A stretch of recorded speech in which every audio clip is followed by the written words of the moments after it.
host of Access Fort Wayne, the Allen County Public Library, or any other supportive organizations. For more information about creating your own television program with Access Fort Wayne, call 421-1250.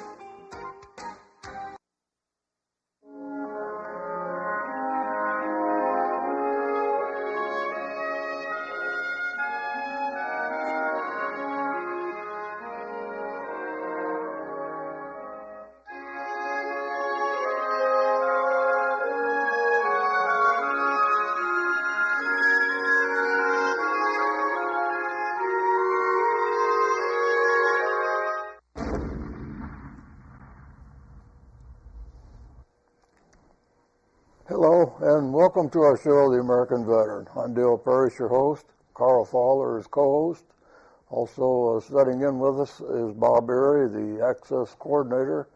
Our guest, again, is Ted Blandford.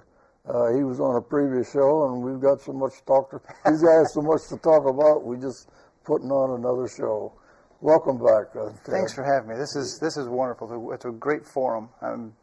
It's a pleasure to be able to talk to veterans that had their boots in dirty places and allowing me to be able to be part of this. I really do appreciate it. Yeah, we have. Yes, you have.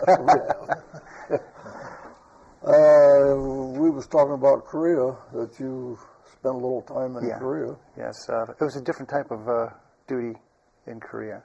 Yeah. When was you there? 93, 94, and also 2008, 2009. Oh. I'm sorry, I take that back. That was my tour in Iraq. 98, 99. It was a completely different decade. Country's getting pretty well built back up. Korea was an amazing place. Yeah. It really was. Seoul was bustling and growing and quite metropolitan. And I had a really good time there. I had a fun time with some really cool soldiers, and worked with some expats from different countries, and even got to play international rugby with a bunch of guys. Now that's an interesting story, because I was in a place called the Navy Club on an Army base, ran by a Marine that married a Coast Guard gal for a wife. That's if that's not diversity, I don't know what is. And I was having a beer with a bunch of Joes, and some guy comes up to me and noticed I had a rugby shirt on and says, "Hey, by the way, we're gonna get a rugby league going here in Korea." I said, "Oh, fantastic." He goes, "Come on down, talk to one of my first sergeants down here. His name's Bernie." I said, "Okay, fine." We sat down there, and I said, "So how many guys we got?" He says, "Well, with you, 3." Within 3 or 4 weeks, we had 8 teams of rugby, international and military personnel playing one of the most exciting games. And we played rugby on the DMZ all the way down to the Busan. It was amazing. Yeah. A lot of fun. You had Koreans also playing? There was several Koreans, and it's interesting. I coached a female team of expats from mostly from the UK and Australia that would go and tour and play the high school and the middle school boys teams in the area. Yeah. And I tell you, it was a pretty good matchup. It was a pretty good matchup. It was a fun time. Yes, they were. Absolutely. So military is not all shooting guns and running through the mud. Yeah. Okay, it's mostly shooting guns and running through the mud, but every once in a while we got a chance to get some R&R. You were saying a while ago that the Koreans aren't 5'11" anymore, or 4'11". No, they're not. They're a very healthy, very very big army at times. There's some 6 foot and greater Korean soldiers now, where it used to be in the 50s and back in the time when the Korean War was going on, and you had a chance to be over in the peninsula. They're no longer the average height of 5'2", 5'5", and things like that. These soldiers, they're eating better, like you said. Yeah. And quite athletic, and they really like the Western culture quite a bit, and embracing it. it's a really interesting and diverse country. I enjoyed my time in Korea. Yeah. I was going to say, they've gotten away from the old rice-eating formats and so forth into a modern day. They do have some fast food there. Yeah. McDonald's and all them. Yes, and they're adopting a lot of the Western food habits. But I tell you, one of the great things about Korea is the fact that their food and their cuisine is just absolutely amazing, and they're keeping their traditions quite a bit too. So they're not completely westernized when it comes to that, and it's a really nice thing when you can walk down the street and there's a noodle bowl vendor right there on the street, and you go right up to them and you buy a bowl of noodles, and it's fresh and it's really good. And they're traditional Korean dishes, and you can get them right there on a street vendor or in a small little cove of a restaurant, and the food is just amazing. We get together with the Korean community at Thanksgiving time. We eat a little kimchi. Oh, I love them. Kimchi's And the summer picnic. Yeah. Oh, that's right. They have their rice. That's coming up soon. Yeah. Yeah. So. You was there twice in Korea? Twice in Korea. The first time I was actually on my way to Germany, and got sidetracked, and they sent me to Korea. It's like you said, I started in as a lead and bang bang and ended up as a mortar guy. Yeah. I was on my way to Korea to run a chemistry laboratory, and completely different from aviation, and ended up at a blood bank and a cryogenic blood storage facility in Korea, and probably one of the best diversions I had. Yeah. It was a fun time, and I spent some time in Germany as well. My second time was when I was working with the autopsy services, a completely different time frame. And the 2 years that I spent in Korea was really educational. Yeah. I had met a lot of really nice people from all over the world, and we're still friends today. Yeah. Yeah. But it's amazing, you know, of the different cultures, the different conflicts we've been in and so forth this way, that we can look to Korea and see what a success is, you know, Korea has come is, out of what our endeavors there were. They have, like you say, good, friendly people, so forth, and took to the freedom that, you know, we enjoy, and they've really developed South Korea into a first-class nation. they've embraced freedoms differently than a lot of other cultures have that we've been dealing with. And it wasn't something like in Eastern and Western Europe where they had already had a form of a free society. They came from something that was completely foreign to what we would consider a democracy or a republic. Japan had them under their thumb for 45 years. They probably appreciated freedom. Yeah. Well, and then after Japan took over, they had their own little puppet dictators in the South Korea. So it took them a while, but once they finally developed their own set of government republic, it became, I mean, they just Blossomed. Yeah. industrially, they just took off. Yeah. A very smart nation, from leadership to worker. I noticed one of the things that is inherently indigenous to the Korean folks that I worked with, and I worked in a lot of their orphanages, and we did a lot of volunteer work into the villages. They're very, very hardworking people. They understand that when their destiny is in their hands, and I think that's from generation to generation. I think that the country had something like 600 conflicts, and between the Chinese and the Japanese and all the other countries coming in, and it took a while for them to get their feet underneath them, and once they did, they realized that the freedom is in their hands. And their work ethic shows that, and I really, really loved sitting down and with the traditional tables and listening to the Korean hosts that we were with, and finding some of the history that I didn't realize how their country had been developed from, like you said, fiefdom to dictators to kings and emperors, and they've had a taste of pretty much oppressed for good centuries. Yes. Really. Yeah. Talking about hard work, when I left Korea, I went out to Incheon. There was a lot of bare cement walls sticking up, but there wasn't any rubble laying around. That's They right. had it all cleaned up. Absolutely. Hard working. And some of the best innovation of technology is coming out of that country today. And we're finding that their school structures are very strong in that particular realm.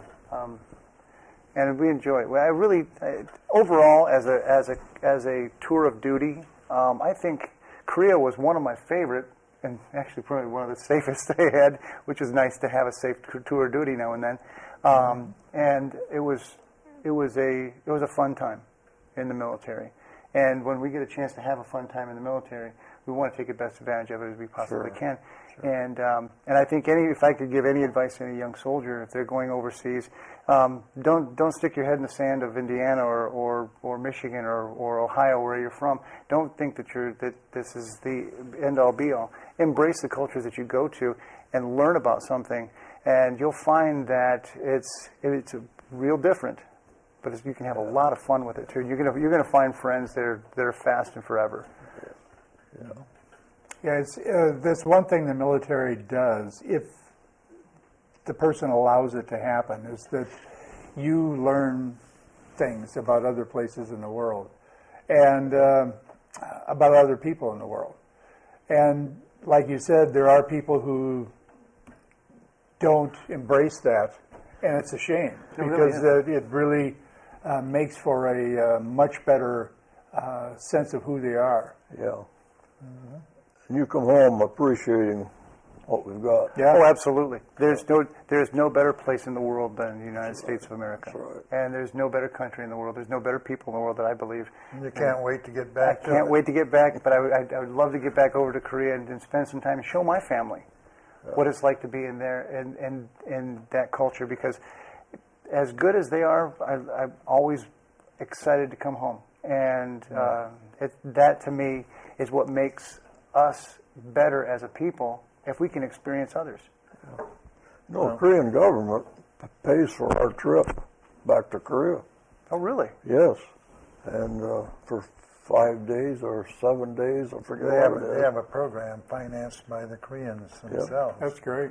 And take your spouse along. Absolutely. Yeah. That's great. I'd like to go back to Vietnam and see some of the places I was at. At one point, we were across from this large ville, and there was a lake behind us, and then down the lake was this German mercy hospital. They'd work on anybody. And I was out on mortars one night, about 2 o'clock in the morning. I was on the guns and got a call from the hospital, and the doctor was getting ready to deliver 2 babies, and their generator went out. So we were able to drop illumination right outside the operating room window for like 45 minutes while he delivered those 2 babies. That's amazing. And I'd like to go back and see those babies, you know, who would be 45 years old or whatever, you know. Yeah. So, yeah, that we were able to do things from time to time that made it seem like what you were doing was worthwhile. You're exactly right. And that's one of the things I think as an American soldier, living in the 24-hour news cycle society that we have today and the political atmosphere that we have today that has whatever side you're on, it doesn't matter. There's a division there. What a soldier's wanting to know is it worth it? Were we there for a reason? Am I making a difference? Did I make a difference? The suffering, the time that I spent there, the tears, you know, the anger, the happiness, the laughter, the illumination rounds. I mean, was it worth it? And that right there was your answer. If you're saving a life, if you're helping create an opportunity to save a life, or you're making a life better, the American soldier has been doing that since the creation of our country. And whenever we ask that question, was it worth it? You ask every soldier that has had an opportunity to do it right, they'll say yes, and they'd go back and do it again. Yeah. Why don't you tell your little tale about your orphanage over there? Oh, yeah. This fits right The in. war ended in July, and I left Christmas Day. But anyway, a few days before Christmas, a guy stopped by and he says, "Hey, you want to go play Santa Claus?" And I said, "Sure." So me and another guy got in the Jeep, and we went down to some little place, town, and I had a picture taken of me on my knees, given a bag of all this candy and a candy and an orange, I believe, something you kid never had, Right. probably. Yeah. He was about maybe 4 or 5 years, or 5 or 6 years old. But anyway, the picture showed up in Fort Wayne paper and the Busco paper. But anyway, I'd like to see that little guy if he lived. But he'd be retired by now. Yeah. That was an experience. Yeah, there's when you're able to actually become part of where you are, and I think that is a key to coming back with Good memory. good memories and a good psychological Healthy fitness. strength, yeah. You know, Yeah. is to when I was in Vietnam, I was in Vietnam. I knew I was in Vietnam. I didn't pine for the world back here. I just tried to fit in. I could drink the water. I could eat the food. And if you do that, if you really get involved in where you are, no matter where you are, it helps psychologically. It really does. This is the only time I was even close to a village, other than passing through Pusan and out through Incheon. Mm-hmm. But then it was just at the edge of it, and their school was just a mud hut. Right. Yeah. There's a lot of orphanages in Korea that we worked with, especially coming out of the 121 General Hospital. We would make a point. We'd get a group of doctors together, and my lab folks would get together, and we would go and do the blood testing, and we'd do the general medicine for these kids. And I don't care where you are in the world. I don't care what political persuasion, what religious persuasion these kids are. They're children. Mm-hmm. And I remember reading something. It doesn't matter how hard and tough you are. When a 2-year-old handed you a toy phone, you answer it. Yeah. You know? Yeah. And those orphanages are doing a great work. As a matter of fact, a lot of countries are, and we have family members that have adopted children from Korea and from China.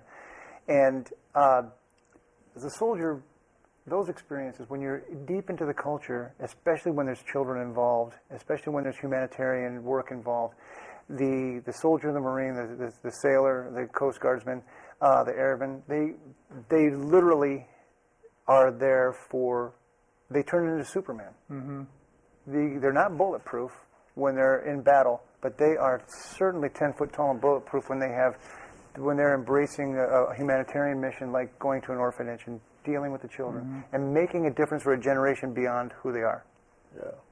And I think that's important. It really is. That's a good legacy to leave behind. It really is. I hope that I was able to, at the time, when my time that I was there, that we were able to touch enough lives to make somebody better. Yeah. Leave it better from when you leave footprints only. And I hope that they remember it. I hope so too. Yeah. I remember on the news in Iraq, this guy was on the front of a tank, and they had some rock music playing. This guy was up there dancing, and there was probably 20 little kids around there just doing the same thing. That's something he'll never forget, and they'll never forget. Yeah. And enjoying life at the moment. And children have an affinity for Jolly Ranchers and Beanie Babies. It doesn't matter if they're from Iraq, from Afghanistan to Korea to Japan, America. When you reach your hand out and you're giving them an opportunity to have joy for just a moment, It makes an impression. It really does. And I think that's another thing that makes the American fighting man and woman a different species of fighting force. You see it on TV today, where soldiers walking down the street, the kids all around, walking along happy and following the troops. It's also our Achilles heel, if you think about it, though. Well, it is. And it always has been. From World War II, some of the greatest pictures of compassion come from an American GI. And it's when the bad guys know that we have such a compassion for children, for compassion for this innocent, and it could even be something as silly as, and it's not silly, saving a puppy. We had soldiers. I'm looking on patrol. I'm looking at my guys like, is that a puppy in your rucksack? He says, well, yeah, Sarge. I said, I don't want to see it. I didn't see that dog. And it's when they can see that as a weakness, it's unfortunate. That's why we need to make sure that generation that we're touching doesn't see it as a weakness, they see it as a strength. Because the generation before them sees it as a weakness, and the only thing they understand is violence. It makes the world lopsided. And when we're able to treat a generation before them and the generation after them to be compassionate, the wars, like I said, nobody wants to be in a war less than a soldier wants to be in a war. We don't want to fight, but we have to, and we will, and we'll do it well. But more importantly, we want to leave an impression to the generation that's coming up that war doesn't need to be there. And that's what I think, as a soldier, I think that's what our goal really is. Yeah, and we want to also make sure that those kids see us as the good guys. And we can't not do that because we're afraid of the consequences. Because if we give in to that, then they've won. You're exactly right. I tell my folks in my company there's 5 C's. And then there's an acronym of HEART that we work with. And it's courage, candor, confidence, charisma, and culture. And you can change culture into character. And I think that's really what it is. As a soldier, those 5 C's, and there's several other C's that we put into these discussions we have, that courage, number 1, allows us to know that, hey, if I help this, if I'm over here exposing myself to the bad guys while I'm aiding a child, ask a corpsman. Ask a Marine. Ask a soldier. They would put themselves in danger to make sure that child is taken care of. And it's happened. And I've done it. And I'm sure you've done it. And I get goosebumps thinking about it. But those 5 C's and heart, we hunger for wisdom. We expect the best. We accept responsibility. We respond with courage. And we think others first. Those things really make a difference in who we are as a culture and who we are as a veteran. And when you said you can see somebody coming out and you can tell who they are by the way they walk and carry themselves, it's amazing. Because whether they know it or not, that ethos is instilled in who we are. It's in our fabric of America. That's a positive thing. It really is. And I think that's what we really want. Okay. Now, we've all been in the military where the service person has a meaning, okay? Now I'm looking at the papers and I'm looking at drones. I'm looking at things where the technology, rockets and stuff this way, GPS-guided bombs. So are we really getting the military person out of wars? No. Einstein said our technology will take away our humanity. When we decide that it will come to the point where technology replaces our humanity. I'm paraphrasing.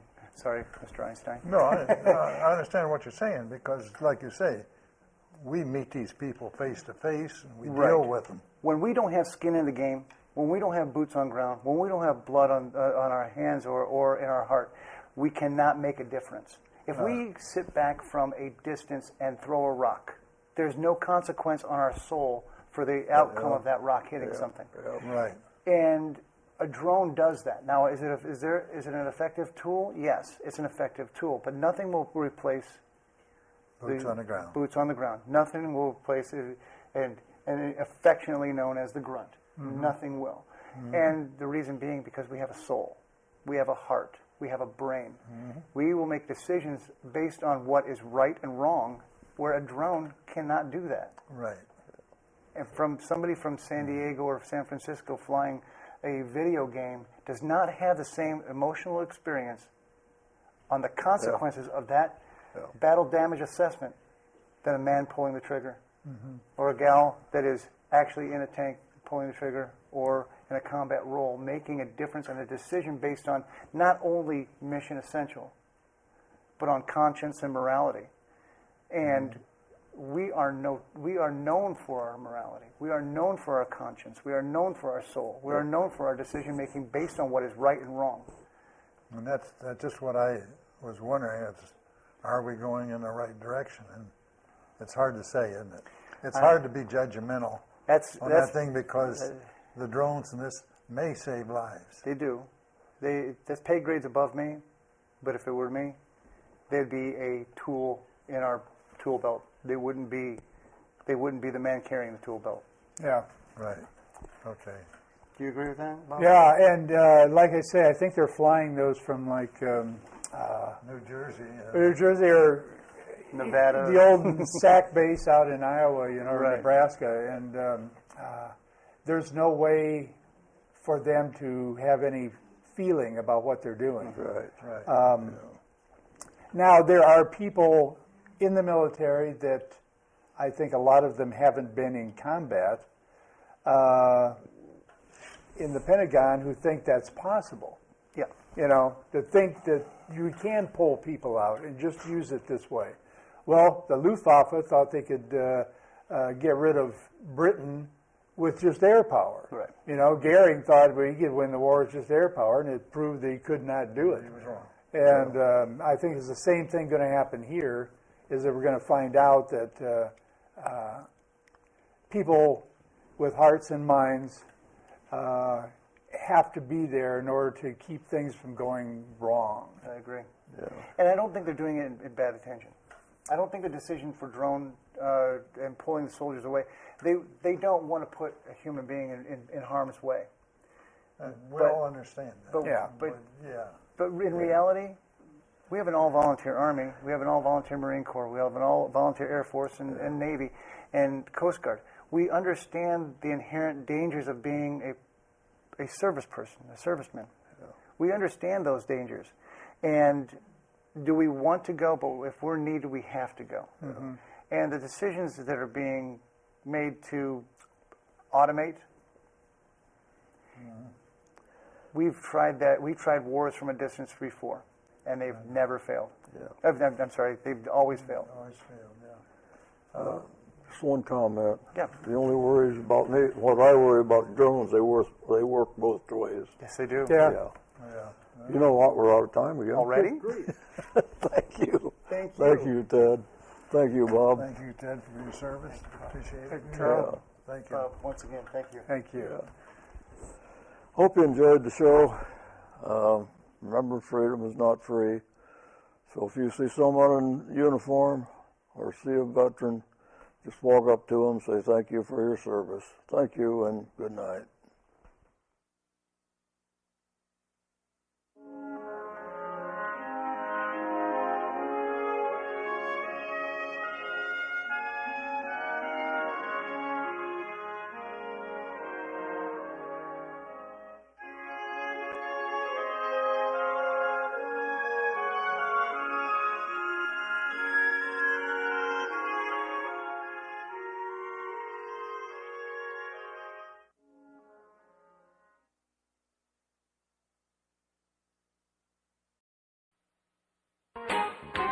Access Fort Wayne offers reflections of our community.